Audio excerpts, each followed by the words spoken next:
Marco went through the program. This was in February of 2019. 9 days later, ran in his first race and took 15 seconds per mile off his time, which is huge. Oh, it's huge. Right? Oh my gosh. Yeah. And then a few weeks later, he runs in the Boston Marathon and breaks the world record.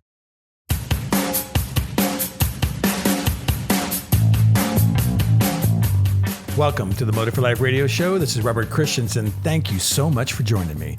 Today's guest is Dr. Don Wood. I have to say this is one of the most fascinating and most interesting and obviously the most impactful interview I've ever had. I'm just blown away by Dr. Wood's techniques and how he uses them to interrupt the infinite loop that severe trauma has caused people in their life.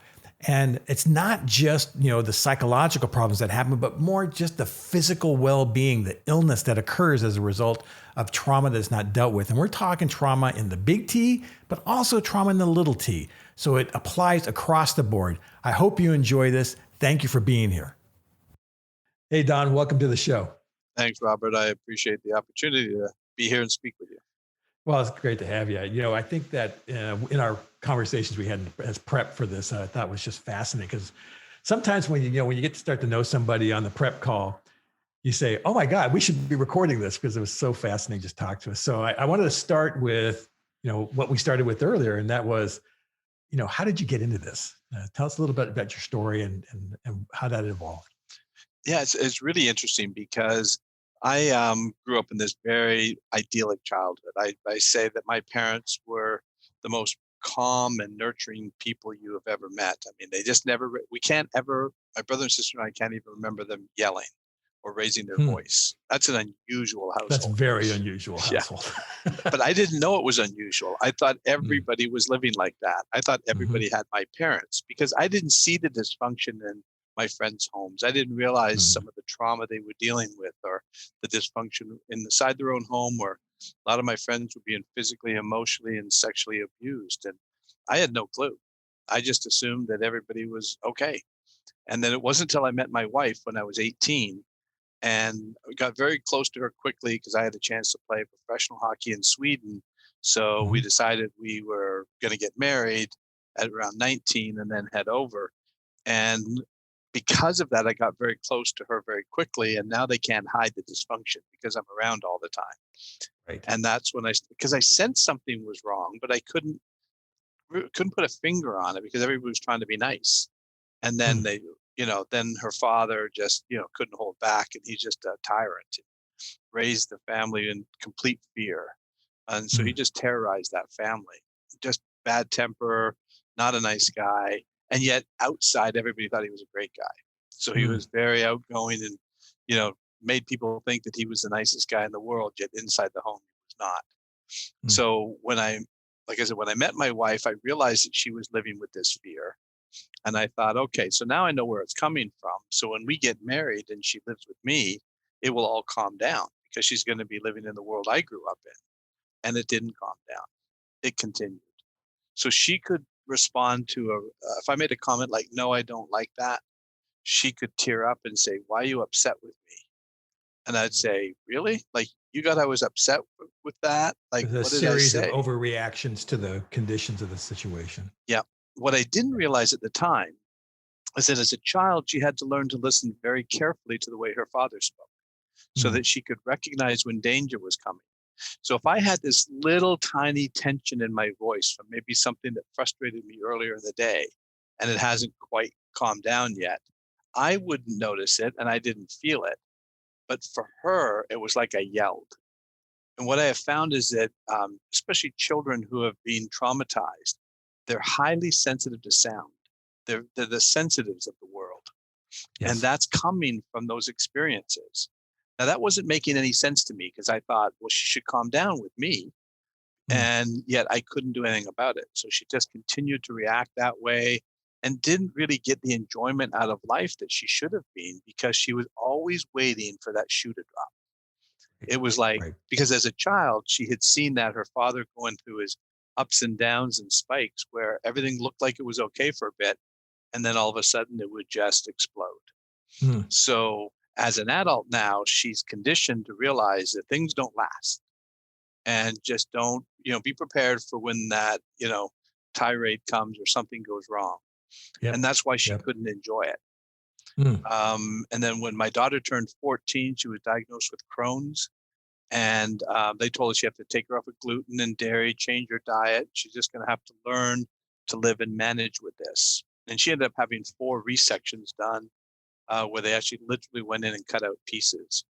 And they told us that just that's what we could expect, and she'll end up eventually with a colostomy bag. And there was nothing they could do about it. Basically, you have to take everything out because it's falling just apart. dying. It's dying. Yeah, it's dying inside. Yep. What terrible thing to have to go through as a teenager. Oh, unbelievable. And so she really suffered. And she's an actress. So she was actually living out in LA, and she was doing very well. I mean, she was on ER, CSI, Without a Trace, Lost. I mean, she did a lot of work, but the stress of acting would aggravate her Crohn's. So it was sort of a blessing, and at the same time, creating the additional stress on her. And so she actually got very sick and lost her SAG insurance. And so we're dual citizens from Canada. So she went back up to Toronto to do some acting up there and be able to get on the healthcare system up there. Okay. And we got a call saying that she'd been taken to the hospital, that her lungs were filling up with blood. And so it's like, well, what is this? And so she was in ICU for 3 weeks. And what they said is they did all these tests and said, the only thing that we can come up with is that she has idiopathic pulmonary hemosiderosis, which is a very rare autoimmune disorder where the lungs literally, just because of the iron in the lungs, in the blood, it just bleeds out. Yeah. And they said, I don't even know how as parents you guys could even. Oh, I mean, it felt like another death sentence. Yeah. Yeah. I mean, come on. So my wife, she's researching, doing everything, and now she's given this other one. And so that's when she said to me, she goes, you know what, you're going to have to figure this out, because we're going to lose our daughter if we can't come up with some answers. And so I started doing some research, went back, got my Ph.D. And that's when I made the connection between trauma or unresolved trauma and these health conditions. Because what I have found is that when we have unresolved trauma, it keeps looping. And that loop then creates the inflammation in the body. So for my daughter, it went to her lower intestinal area. Some people have it in different areas, but I believe that's sort of like the weakest genetic link for where my daughter got it. It sort of finds that weakest spot, and that's where it resided for her.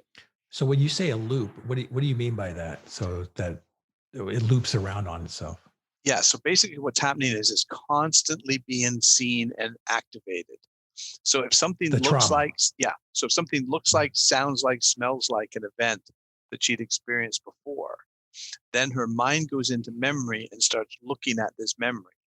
And now your subconscious mind, which is fully present, survival based in the moment, is activating memory to look at it, to how to respond to the current situation.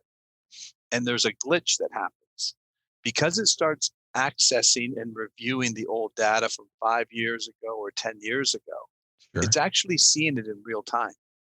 So it thinks it's now. Thinks it's now, because that's what it does. It only operates in the present. So both your wife is living in the recurring thinking it's now trauma of the family situation. Right. And so when I would say, no, I don't like that, I thought she was responding to what I said. What I didn't realize at the time, and I do now, is that when I said, no, I don't like that, her mind does a Google search about what does it know about men who are starting to get angry. When it hears that change in a vocal tone, what does that mean? She does this Google search, and a whole bunch of data comes up about her father. Right. There's and where it says, the tears, I'm in danger. I'm in danger. I'm in danger. This has got to change. I got to go. I got to do something. So the same thing is manifest in your daughter, but in a completely different set of different reasons. Completely different. But the connection is there. So my wife developed an autoimmune Hashimoto's, where her thyroid basically is producing cortisol. She's in a constant state of fight or flight. And so the cortisol levels are through the roof, and eventually just burns out. So I equated, if you got into your car and you stepped on the gas all the way down to the floor, but you used the brakes to keep you going 30, right? You're going to burn out the system. It's not designed for that. It's designed to turn on when there's a threat and turn off when there's not a threat. But because the looping of the trauma keeps it active, it's staying on. So your fight or flight response is an emergency management system designed to protect you. For us as humans, we're the only animal that does this on the planet. Only humans store explicit events, details about these events. And because we're storing these events in real time, our mind's accessing it constantly. It's like research. So your mind's doing some research. So fascinating. I mean, so you've discovered this, right? Your research and your investigations and stuff like that. So how did you decide to step in? Obviously, you were frustrated with the medical system. Right. I mean, they just basically just said you're just going to live and manage and cope with it, and there's no answers. Or manage, and then the best hope for your daughter is she fills her lungs up with blood again, or something like that, or she. They basically said, live near a hospital because she could bleed out in 15 minutes. So she didn't have any time, to get to the hospital. Here's the pressure on you. Well, you've was it like fingers crossed or something like that? Or you just said, hey, I got to go do something. I mean, I just really had to. How did you click onto that? How did you discover that? Well, it started because I was saying, well, what's the connection between the two of them with these autoimmune disorders, right? It was they both had childhood trauma. My wife, I knew her trauma. My daughter disclosed her trauma when she was 16 to us about some trauma that had happened when she was between 6 and 8 years of age, that we were unaware of. So on top of that, all of a sudden now you've got this. There's the connection. Okay. So I said, so how are we treating trauma? Yeah, well, I guess that's the question then for you. So now you've had this practice of treating this trauma. Right. So tell us about that. Tell us about what is it that you've learned that has worked for you and your clients? So what I discovered was the fact that as long as this data is being reviewed in real time, when we have a traumatic event, everything is being recorded. Every event in your life, like even right now, our minds are recording all this sound. Because this isn't traumatic, hopefully it's not, right? It's being stored as a fairly low resolution. Two bald guys with glasses, That may be traumatic to somebody. It's not to us. No, it's not. All right. So okay. So let's. So when you get to this point, and this is the fascinating thing about this, I gotta say, Don, is that how did the door open for you for this to see this? Because I mean, do you think it's uniquely that you saw this, or that that you've just stumbled onto something because of sheer necessity to save your family's lives?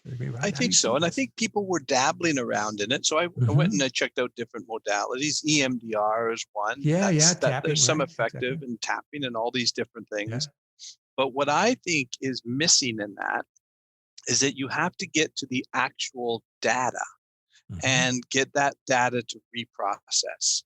Because as long as it's being stored in that high definition in the memory system, it's going to constantly activate. And so we have two memory systems. We have this explicit memory where we store all the details. And then we have a procedural associative memory, which is basically how we build habits and behaviors, what I call codes. As you know, right? The brain is just a computer. It's coding. It really is. Yep. And it constantly codes. And so what it's doing is building codes on how to respond to certain situations. And that's why it does its Google search to say, what have we seen before that looks like, sounds like, smells like this, to activate whatever code it thinks it needs to activate. The problem is that when it looks at it, does its research, it actually activates the nervous system because it's confused that this data is so intense that it's real. And so anytime you have an emotion like fear or anger, your mind wants you to do something about it. It's trying to get you to run away or attack. To be safe. Yep. So does it make any sense to be feeling fear when you think about something that happened 10 years ago? Yeah. That makes no sense. Makes no sense. It's a glitch. That's right. But that's what's happening to everybody. And so people will say, well, I'm a very anxious person, right? Or I have post-traumatic stress. All these things are just symptoms of that response. And so what I realized is, so I started looking at the brain waves. What's going on when somebody is in a traumatic situation? Mm-hmm. And we basically have 4 brainwave states. We have beta, alpha, theta, delta. And so beta is cycling at about 15 to 30 hertz. And most of what you're doing on an average day is in that low beta range. But when we have a traumatic event, now the mind is cycling even faster to take in more and more data. And so now it's taking in tremendous gigabytes worth of data about this event to store it. So because of that, it's so intense. I just say it's like high def. So we've recorded a high def file. Whenever the mind does its research to say, what do we know, like with my wife, what do we know about when somebody's voice changes that little bit? And I discovered something called the time slice theory. I didn't discover it, but these scientists out of the University of Zurich developed this theory that is consciousness streaming. And what they said is it's not streaming. Your subconscious mind, which is operating about 95% of everything, it's only 5% conscious. Right. So the subconscious mind, it is streaming because your subconscious can handle tremendous amounts of details. Just large volumes of data. Yep. So it's streaming, and your subconscious mind takes in all the data, processes it, and sends time slices, just like clips from a movie reel. The clips, yep. And so what it deems is the most important piece of information or something that the conscious mind needs to know. Yep. And in the case there's an executive function that needs to take place. Right. So here is where what I then looked at it, and I said, there's a 400, they say there's a 400 millionth of a second gap in between the time slices. Okay. So it takes 400 millionths of a second before your conscious mind is even aware of this data. Okay. And that's where I say in that 400 milliseconds, your subconscious mind is doing a Google search. What do we know about this data that's coming in? And before you're even consciously aware of it, your subconscious mind has already built the response from the codes. Yep. And now it follows the code. So the frontal, the executive functioning part of the brain, the ventromedial prefrontal cortex, which is supposed to be our impulse control to stop us from overreacting, it just runs it over because it's too much data. Now, if that's just a normal situation, right, that executive functioning, that part of that impulse control can probably go. So say, for example, you get cut off by a guy in traffic. The first response is like, oh, I want to chase that guy down, give him a piece of my mind, right? Yep. That's the first impulse. But then that part of your brain can say, hold on, maybe he didn't see you, maybe he's old, right? Maybe, maybe he's got a gun. I had that happen exactly to me yesterday. Did you really? Yeah. Yes. But you're absolutely right. So as a computer scientist, I think about that. So back in the day, there was this thing called regulating the baud rate coming in on your computer, right? And if you and I are old enough to remember baud rates. Okay. So if you didn't hook up at the right rate, the data coming in would not be either overrunning you or be confused and stuff like that. And so this is very much the same kind of analogy, right? Yep. Same kind of computer. But here's what happens. Right? If that event was interpreted as disrespectful, and now your mind says, what do we know about being disrespected? And you've had a lot of disrespect in your life, a lot of experiences with that. Right. Now, tremendous amounts of data comes flooding in that it's looking at. Now you can't stop the impulse because now your mind feels very threatened. Our prisons are full of those people that have been so badly hurt in their life. They don't know how to stop that. They couldn't stop it. It just runs right over top of it.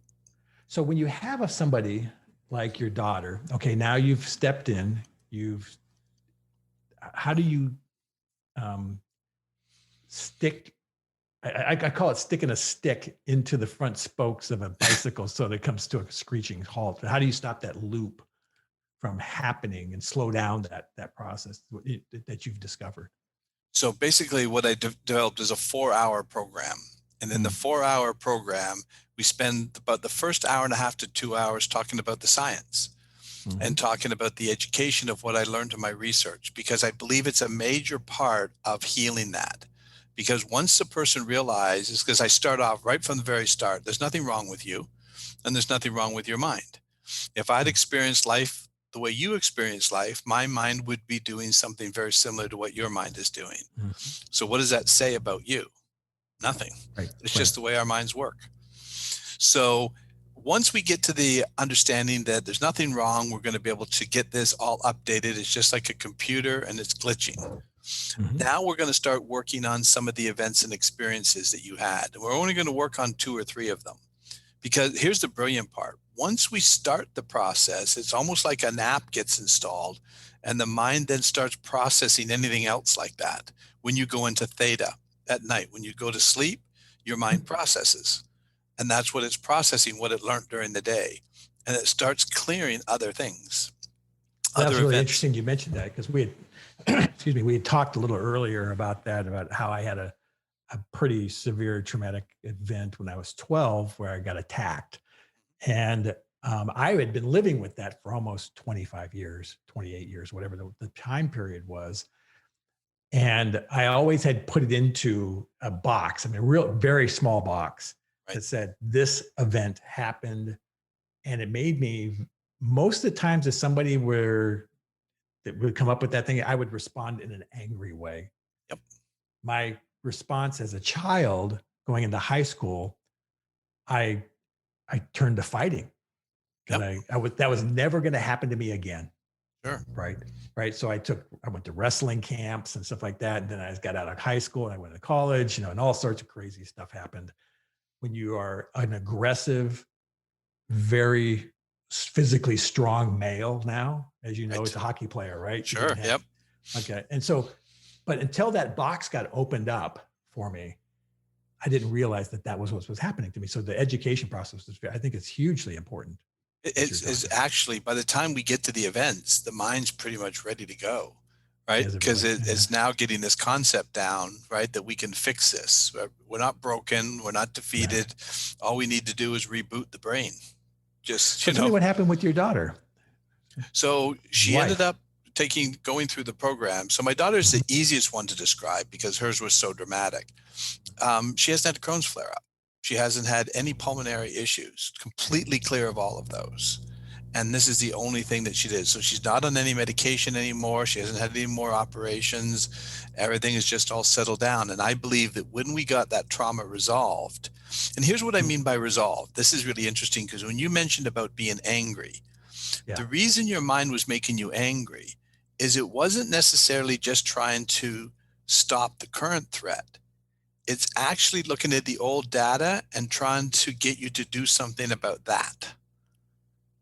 Oh, so that system thinks the old event is happening, 12-year-old. And if we can get you angry enough, right, you're going to stop that person from attacking you at 12. It's seeing that data in real time. Oh, now that's really interesting. So that perspective shift. So truly, my subconscious system still thinks it's 12 and acting as if it's 12 in that system. But here I am as an adult, caught up in that loop, like you're saying, that continuous loop. And it has no relationship to time. It doesn't know if you're 12 or 50. That's really interesting. So when it sees that data, it says, attack it. And so your anger was coming because your mind was trying to attack you, the person getting that was hurting you at 12. So that's what I mean by unresolved. How did that get manifested? So before we get to what's your daughter, obviously I don't even think the word cured is the right thing. Right. I don't think that's the right word for it. Right. It just because it's no longer exists. Right. The whole symptoms and everything just fell away. Because I believe what happened is when we had the trauma resolved, what her mind was trying to do was trying to stop her from being hurt.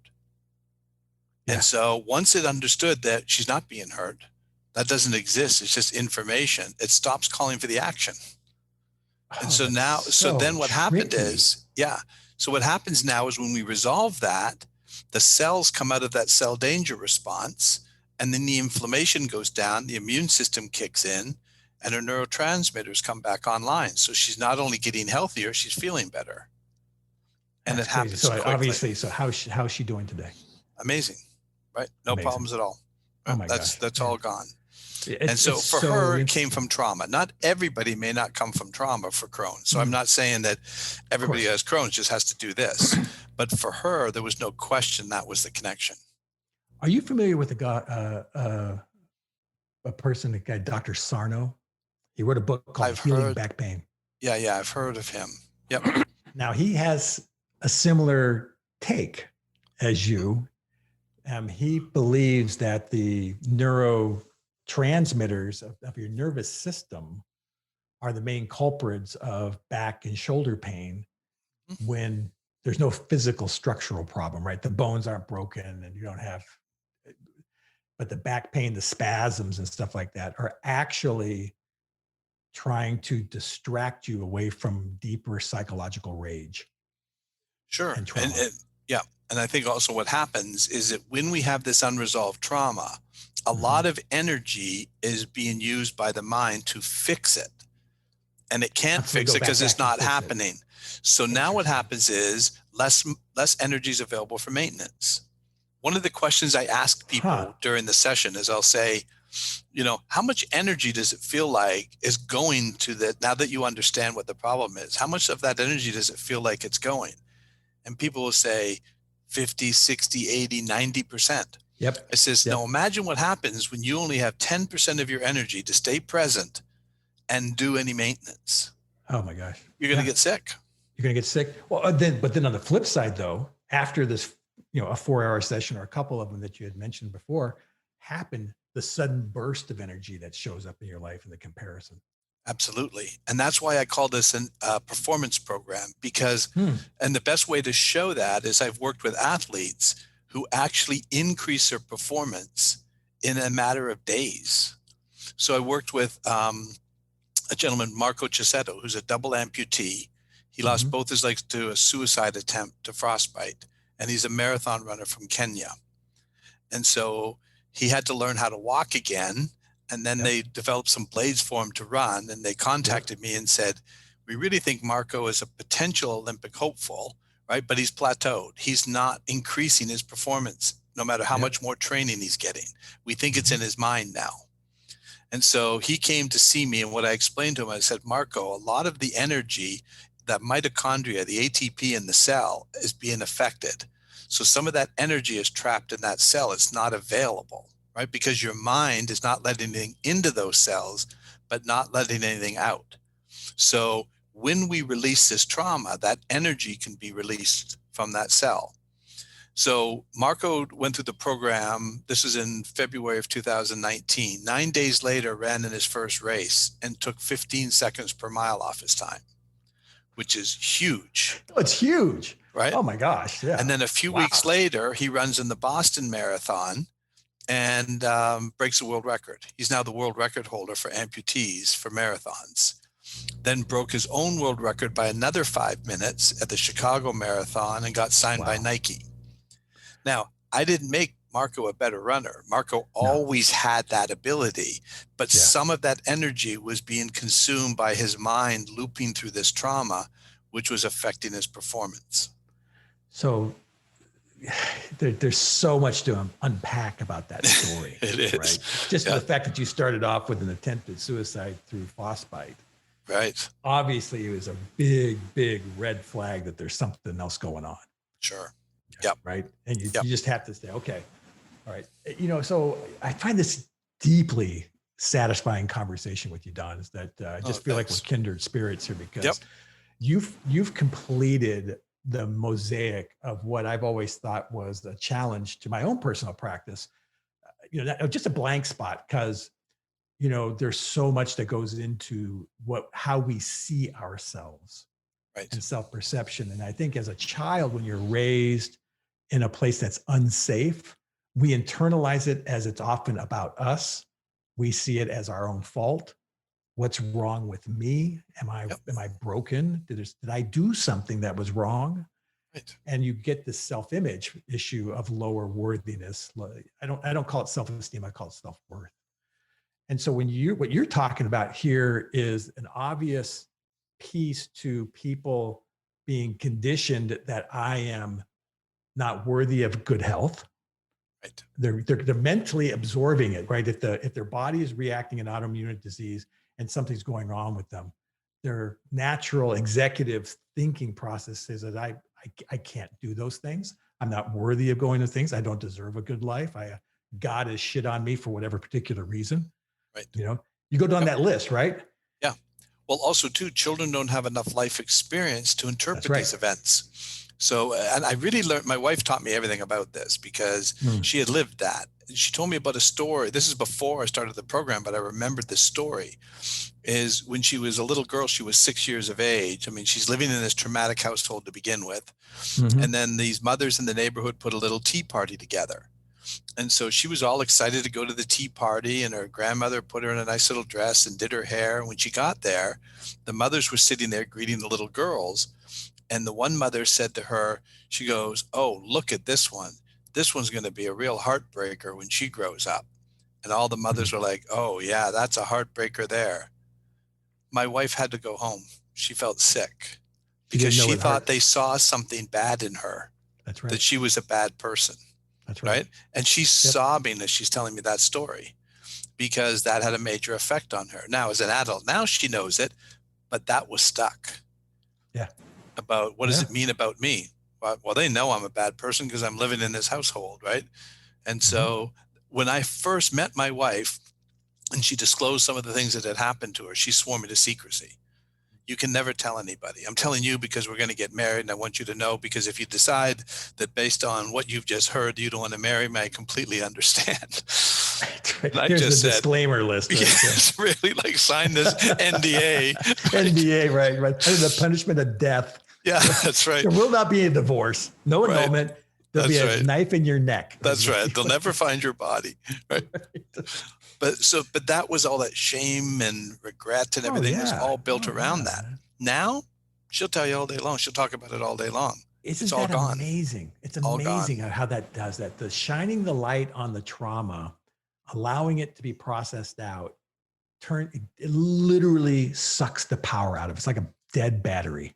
Well, it's just like you had described a little bit earlier. It was all the meanings also attached to it. What does it mean about me? What does it mean about me? Yes. I must be a victim. People must see the vulnerability in me. They must see me as weak, right? And that's why they keep attacking me. You know, all those meanings, and they get stuck. And especially if they're coming from a childhood perspective. And not only is it stuck, but it's stuck as a 6-year-old interpreting it. And so, really interesting. So there is, if that doesn't get resolved, it's going to show up somewhere. It's going to show up in a health issue. It's going to show up in a mental health issue, but it's definitely going to manifest itself somewhere in your life. And so for my wife and daughter, it was health. It's exactly. So the manifestation is really interesting. I generally put things into 8 categories of life, ranging from career, money, relationships, health, spirituality, recreation, self-care, these type of things.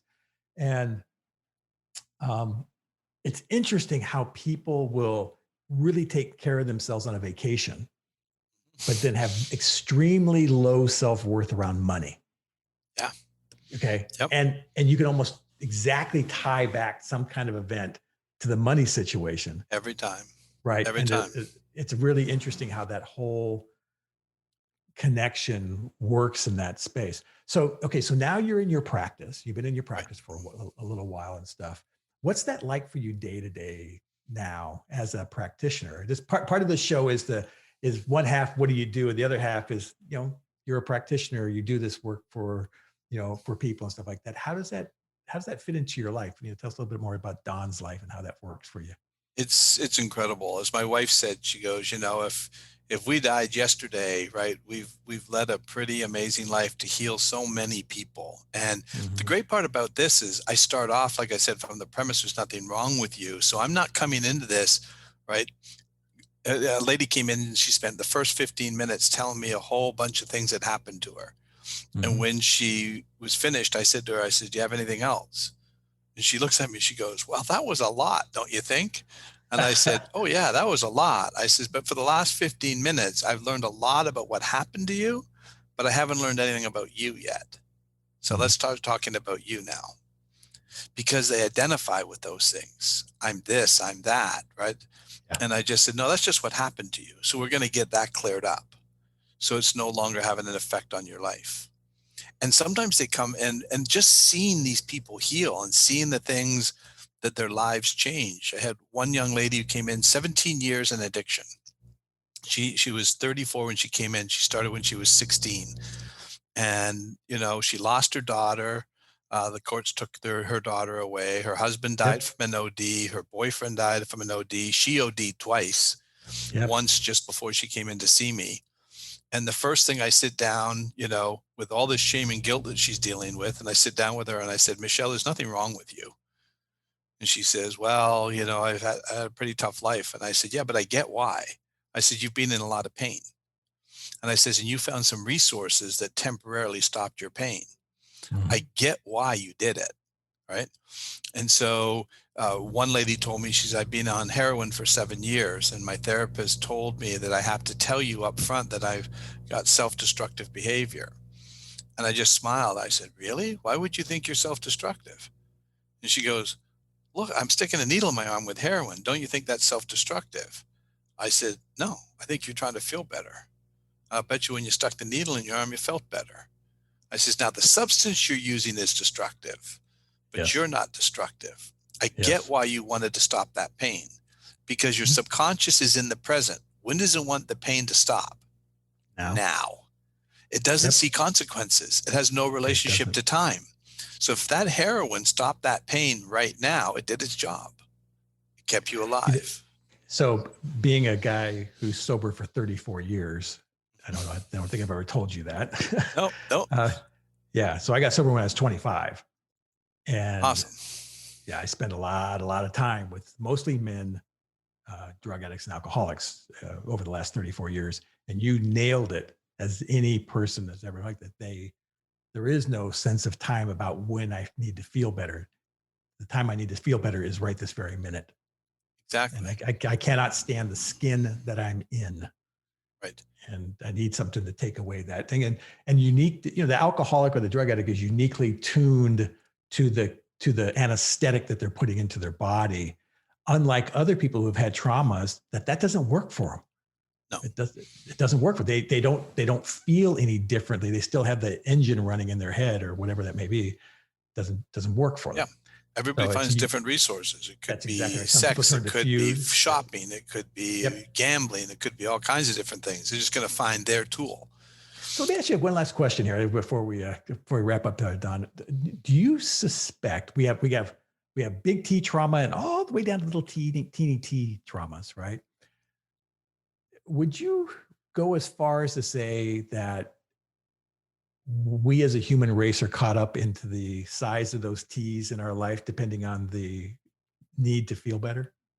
Yeah, that's why the second book I wrote, I called Emotional Concussions, just for that reason, because people would look at our site and they'd see someone like Rebecca from the Boston Marathon, right? And she's getting this relief in 4 hours and talking about how it changed her life. And people would look at that and go, oh, I haven't had anything like that, right? So this can't be for me. It's like, but everything's relative. So isn't that the truth? Yeah. I had one lady, she told me, I've never really had any kind of real trauma in my life. I had a pretty good life. So I said, well, can you come up with, so we were doing this actually in a group. So I always bring up a volunteer. And so she was like, oh, I've got a challenge for you because I've had no trauma. And so when she came up and I said, because I'll demonstrate one of the techniques with one of the people. And so I said, how about any event in your life when you think about it, you feel an emotion? I said, is there anything like that? And she's thinking about it. And she says, well, yeah, okay. She says, when I was about 6 years old, I was in church. And she says, I'm a typical 6-year-old. I'm talking. And I can start to see the water forming in her eyes. And she says, and my grandmother took out the hairbrush and hit me on the head and said, stop talking, you're in church. And then the waterworks started. And she's having trouble catching her breath. And she says, I lost my voice that day. She goes, I never speak up for myself. I never stand up for myself. I didn't realize that's when I lost my voice. That had never occurred to her, right? Until she gets into this restorative mindset that the mind is then revealing where the problem is. And she says, I've been pushed around my entire life. I felt like I'm okay. There was nothing wrong, right? But she goes, I've never liked the fact that I just let people order me around and push me around. But that's where it came from. Yeah, I don't think it's any coincidence when people show up in these workshops, right? They're there for a reason. But I like how you said it, because I guess I don't like ever trying to compare somebody's pain to anybody else's pain. No. Yeah, I think one of the best books ever written was Viktor Frankl's Meaning of Life. Man's Search for Meaning, right? And he basically said exactly that. Whether you're in Auschwitz trying to survive, or you can't get your car started in the driveway, psychological pain is psychological pain. Yeah. Yeah. And the mind goes into survival mode. Exactly. And it believes you're going to die if we don't get to safety. And I think, Don, one of we could talk about this all darn day. I know. I love talking. Me too. One of the things I think that's really driven home for me when you were talking just now was how the subconscious is real time, present moment. It's never in the past. It's never in the future. It's pulling data up going, how do I deal with right now? Right now. It's always that present moment. And there is a whole spiritual angle to that, isn't there? Oh, I mean, absolutely. There really is, about how do I become more present moment? Well, as long as the system thinks that there's trauma and there's danger in the present moment, you can't get into the present moment at the executive level, right? No. And I think what it is, and this is the way I sort of explain it, is at this current stage of our development, 95% of your brain is operating on that subconscious level. Mm-hmm. About 5% is conscious. So if 95 and 5% right now will eventually maybe develop, and who knows when that's going to happen, it's going to become a greater percentage of that conscious, logical, reasonable part of the mind. But it hasn't integrated very well yet. So it's like we put cruise control on a Model T Ford. It hasn't integrated. Right? Yes. And so the communication between the advanced part of your brain and the basically primitive survival part of the brain sometimes doesn't communicate. And if there's a survival threat, reason and logic are gone. Yep. There's no reason and logic involved when there's a threat. It takes over. It just takes over. It says, we got to go now. We got to do something. And then people do things and people will say, why in the world would that person do something so crazy? Mm-hmm. They didn't choose to do it. It's their survival brain trying to protect them, trying to make them do something to stay safe. Why did people jump out of the building at 9/11? People say, did you see those people jumping to their death? I said, the survival brain didn't see it as jumping to their death. If they were going to die if they didn't do something. Right. So jumping, when did it stop the pain? Now. Yep. Now. It's now over. The logical part of the logical part of the brain says we're going to die if we jump out of this building, but the survival brain says, that's a great analogy. What do you mean? Yeah, when are we going to die? We're not going to die now, right? Right. Because there's flames right there, and they're rushing in the wind coming at us. And I'm going to be consumed by that. And the next half a second, if I get out of there, I don't die now. Right. And that's what. And so it's a whole different way of looking at it. Is the desire of the brain to keep you away from pain is really powerful. I read a story, and this was really just a great illustration of it. Mm-hmm. It was a German sniper in World War II. He wrote an article that said when they fought against the Russians just didn't really have a lot in terms of weapons. Their people would just run at the Russian lines, trying to overwhelm them. And he says that was the only way they could really defend themselves. And he says, now as a sniper, my job was to shoot them. He says, but then there'd be another wave and then another wave. He says, and then I figured out the best way to stop them. He says, I started shooting them in the stomach. He says, now what happened is when the next wave came, they saw all their comrades screaming in agony on the ground. Yep. That was the deterrent. Not the dead bodies. Not the dead bodies, because death stops the pain. It was the pain that they're like, I don't want a part of that. Right? So amazing. Isn't that amazing? Such a fascinating part, because like I said, Don, we get pulled this apart in 18 different ways. I know. No, I love it. Like I said, I love talking about it. Yeah. I really appreciate you being on the show today. So tell us a little bit about what you got in store for being a guest on our program here. I know that you got a special offer for us. What is that? Yeah. So if you go to www.GetTipp,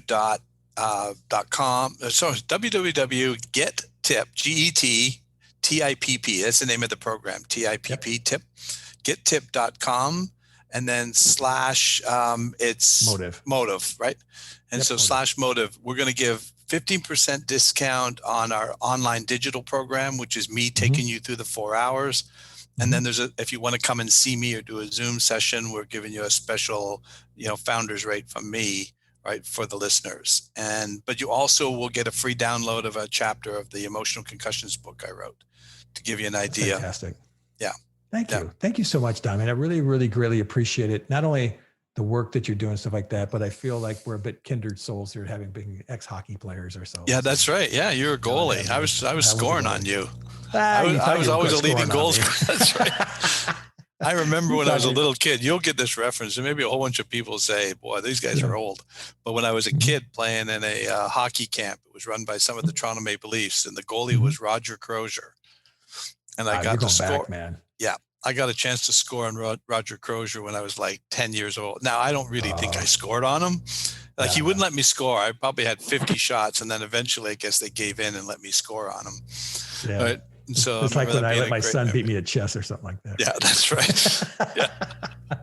Well, all right. All right. Thank you so much, Don. Thank you for joining us. I appreciate it, Robert. Thanks a lot.